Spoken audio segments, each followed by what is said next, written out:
radiating from the Lone Star State and stretching from coast to coast and border to border. This is OnRadio, the weekly download from your family of companies: CMS Wireless, Enertech, ET Tower, Legacy, and Mountain Wireless. Welcome to OnRadio. Tiffany family, welcome, good morning, and thanks for joining us on radio. We have a totally cool show. This is your host, Jim Tracy, and I'm grateful that you guys are enjoying the podcast because we are hearing from you, and that is gratifying.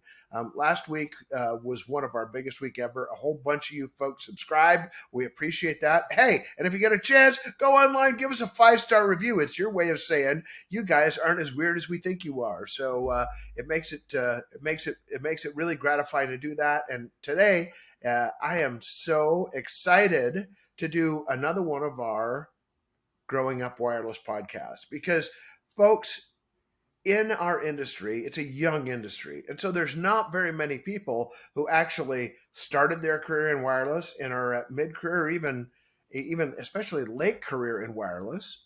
But we have one on the phone today. And not on the phone, on the podcast. See, that just shows you how old I am. Many of the people who work in our family companies have literally grown up in this business. Here's one of them. Please welcome Eric Hudson. Eric, how you doing, man? I'm doing well, Jim. Thanks for having me. Good. And now help people out because you're a background guy. You're like the mad scientist in the back of the room, which is like uber cool, but you're the guy who makes all the wireless stuff work at the end of the day. Tell us a little bit about who you are, what you do now.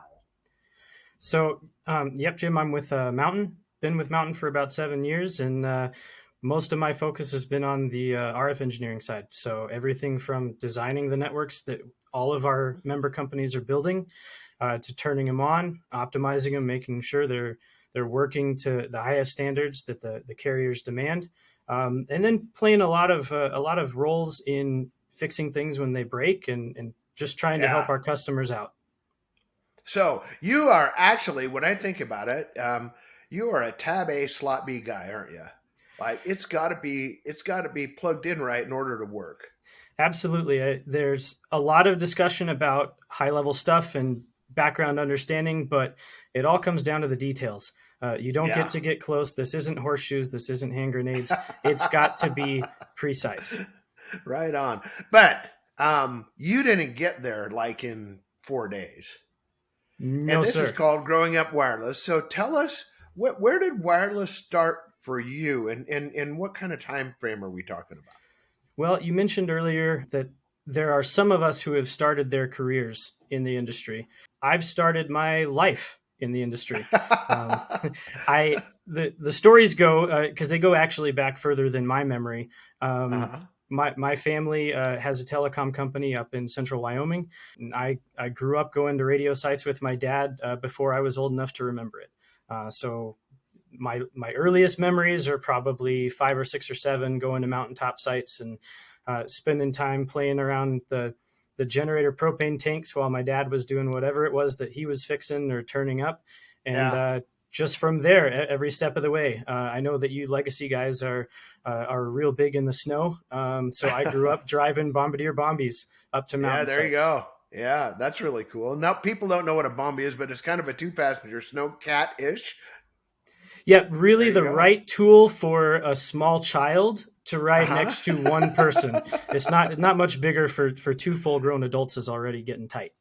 Yeah, so our first adventure at Snowcats was a Bombardier Bombi, and we had 3 guys, and one was a tech from one of our customers. I'm not going to mention which one because I'll embarrass him against her. But the guy is a weightlifter, and he's immense, and he gets in a Bombi with 2 of our guys, and it's just made for a really comfortable, warm ride. So, well, there's no heat in those things, or at least to speak of. So that's how they keep you warm, is just keep you close to everyone else. Not only that, but your feet freeze in those things. But anyway, you were RF poisoned almost as a baby, and then you come into actually working for the family business up in Wyoming. Tell us about that. You like your first actual role. Yep. So my first role, I started at 12 years old. I remember my dad called me over one spring and said, "Hey, I want to offer you, want to know if you want to come work for me. And I said, absolutely. That sounds so cool. And really the cool thing about earning a paycheck at 12 years old, I mean, there's a lot to be said for that. But Oh yeah. my first activities were just general office stuff, keeping the place clean, sweeping the floors, and really getting into the technical stuff to begin with, doing two-way radio installs in vehicles, and then going back to those same radio sites, installing hardware and turning up new things. For sure. That's really cool. And kids today could learn a lot from actually starting and doing something for money when they're 12. But so then at some point, you generated enough knowledge where you became useful. When do you remember is the first time where you thought, dude, I'm really good at this? So I would say a lot of that it's gradual to begin with. I mean, you learn something new every day, and you take what you learned yesterday and you apply it today while learning something new again. I really started to remember, some of the first places I was really making a difference. We had some broadcast radio stations that we did some engineering work for, and Mm-hmm. I remember manufacturing 3¼ inch, 3⅛ inch transmission lines, hard transmission lines, to go ahead and connect all of these 100,000 watt transmitters, going Yeah. up the 6-inch feed line up to a tower. And I remember going out and making measurements, making cuts, building these things and putting it all together so that we had customers listening to broadcast. And that was really one of those first chances where you start to take some responsibility for what you're doing, and you're able to see it. I mean, you're able to drive 300 miles away and still listen to something and know that that Yeah. system is on air because of you. And if it doesn't fit in the shop, it's probably not going to fit in the field, is it? Because our folks don't really understand hard lines, a lot of them. So what is a hard line? So hardline is just a big copper pipe, coaxial copper pipe. So two pipes stuck Uh-huh. in one inside the other, and they're all cut to length and brazed flange fittings, things that we don't really deal with in our world. But yeah, when you're pumping a couple 100,000 watts of RF power through these systems, they get big. And when you're working at those low frequencies at 100 megahertz or even back in AM at 1 megahertz, that Yeah. stuff is big, and it's And no real. leaky. No, None. not allowed. Nope. It's all air. It's all air filled. So we Yeah. got to keep those leaks to a minimum. And Uh-huh. they're just, it was a really cool thing to grow up around and have an Yeah. experience of. So we're pumping RF through this 6-inch tube, but this is not. You're not pumping it up 150 feet, are you? No. And it's in some cases you're pumping it 20 feet. If you're in the AM world, your tower is your antenna, and Right. you're 50,000 watts of real raw power. And then the other side, Right. like you said, is FM broadcast. You're running, 100,000 watts, 400 feet up a tower, up to a 400 6-bay feet antenna. and more. Yeah. Yep. Sweet. So at some point, you decided that you were going to go to work for Mountain Wireless. What drew you to Mountain? Well, I came from a major carrier doing in-building services, which is my bread and butter here at Mountain. And a lot of people have asked. It's very uncommon to leave a carrier. Most people go in there and they become lifers, and it's really good. Yeah, exactly. It's great, stable work. But what I really wanted at Mountain, the opportunity that I had found here, that I was coming into, really was a chance to forge my own path.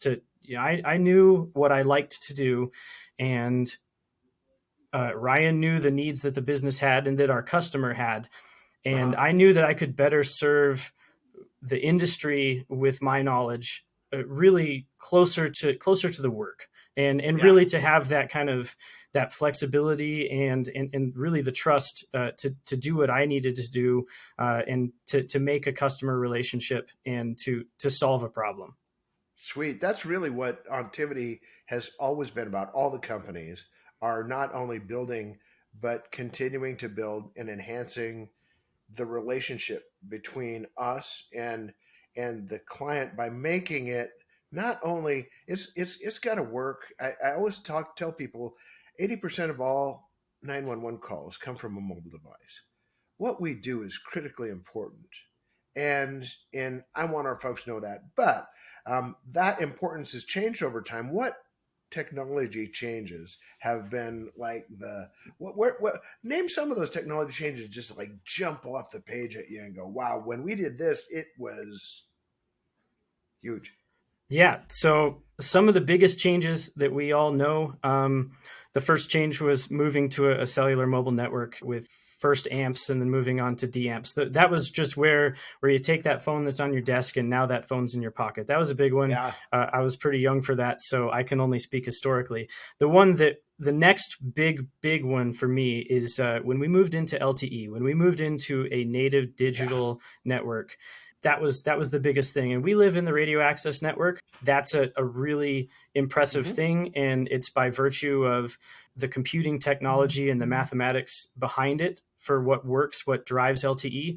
But we also have to remember that the whole part of it that we don't see, the core network, that core network that supports the network that we build and maintain and upgrade, is probably the most complicated and advanced single purpose network in human history.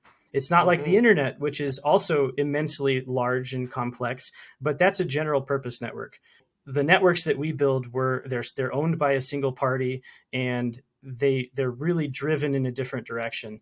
So really the computing technology that allows us to get significant amounts of information across the world in such short amounts of time, that's really it, starting with LTE, and then 5G is just continually building it.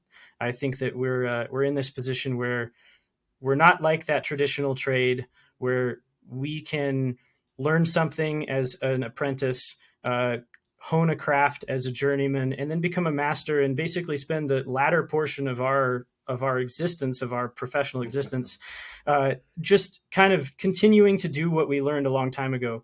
In this industry, we're sharks.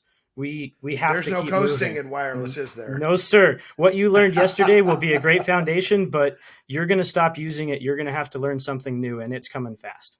And that's illustrated really by, especially you guys out in the Rocky Mountains. If you think about it, you draw some of the names that we worked with before: Quest Wireless, Nextel, Sprint, Singular, and all these names have gone by the wayside, and some of them were technological changes, some of them were adaptation and assimilation of one company and the bolting together of companies. But in large part, all the technologies of the companies I just listed are no longer present, are they? Absolutely.